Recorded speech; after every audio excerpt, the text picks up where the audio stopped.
Hello Virgo, welcome dito sa aking channel. Kapalaran na 888 Virgo. Alamin natin kung anong messages, vibration, gabay energy, love and relationship from July to December 2024. Para to sa lahat ng Virgo na nanonood sa ngayon.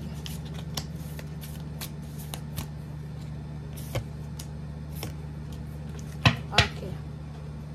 Virgo, first two cards natin, soulmates and paradise. Wow. Virgo, single ka ba? Or in a relationship? Or ano man ang status mo sa iyong puso? Sinasabi ng Barasyo dito na sa July, starting July to December 2024, posibleng matagpuan mo yung soulmate mo. Or pwedeng magkakaroon ka ng soul connection sa isang tao. Partnership, pwedeng may kakasal, pwedeng may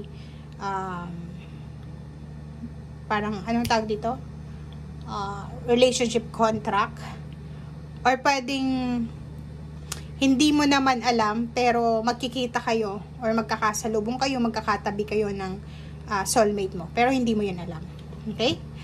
Yung iba din sa inyo dito is posibleng makatagpo ng isang tao na magdadala sa'yo ng sobrang saya, and ang taong ito is posibleng mag-o-offer sa'yo ng partnership, kasal, or live-in partner, living together, parang ganon.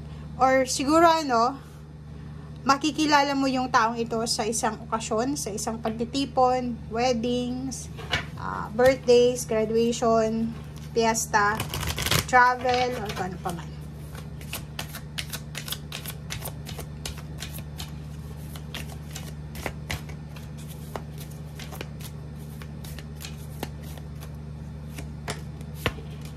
Okay, self-exploration.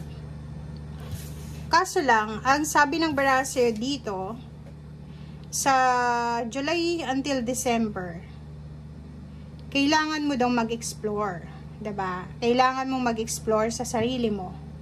So, if ever man na single ka,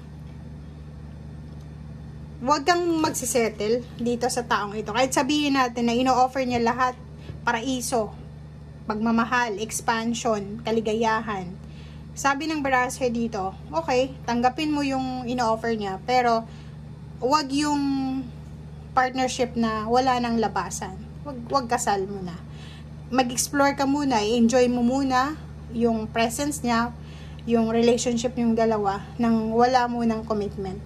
And go with the flow muna. Para hindi ka mag-alala. Kasi 23 to mag-aalala ka eh. Diba? So, yun. Virgo.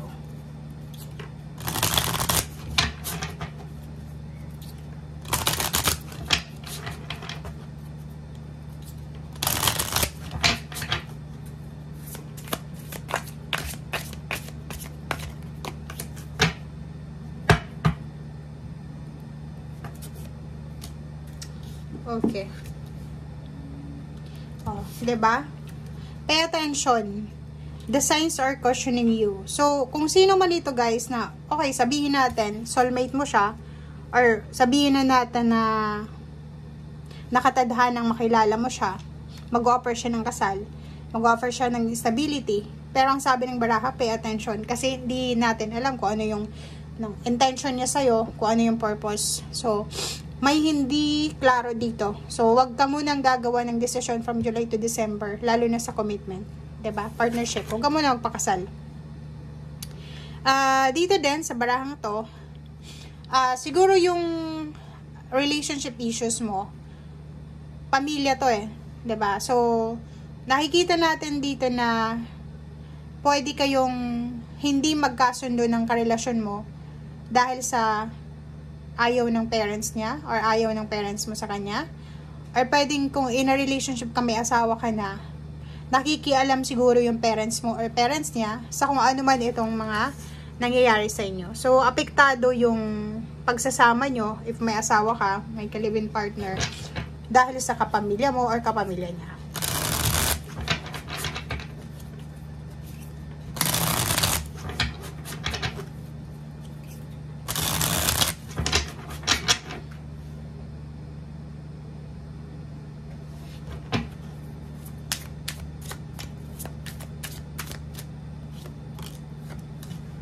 Okay.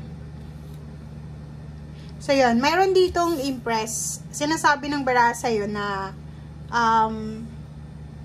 may expansion dito ng relationship or self-exploration nga, expansion.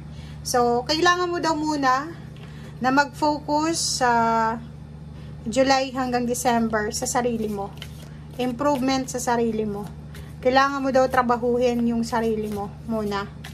Parang sinasabi ng baraha sa'yo dito, if may asawa ka na, may karelasyon ka, kailangan mong trabahuhin kung ano yung mga bagay-bagay na mali sa'yo para hindi umabot sa the tower.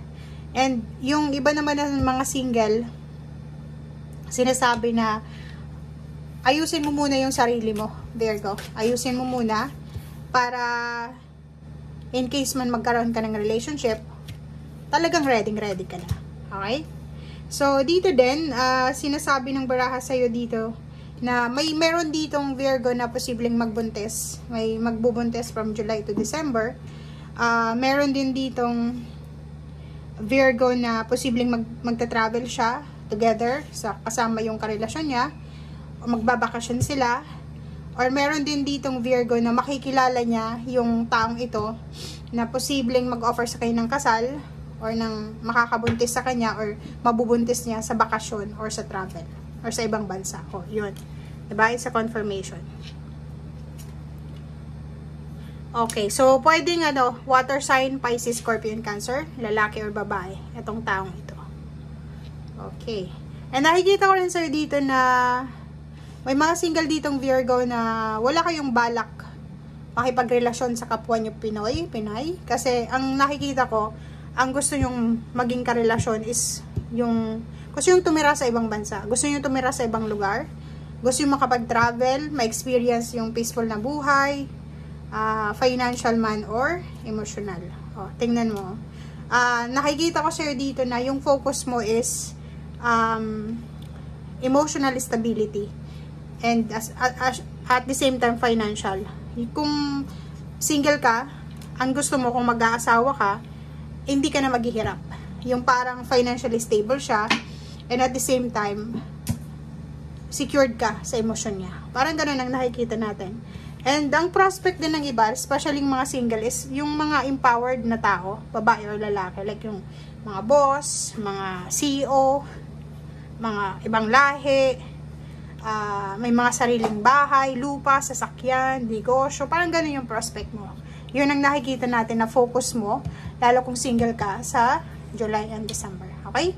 Thank you guys. Bye!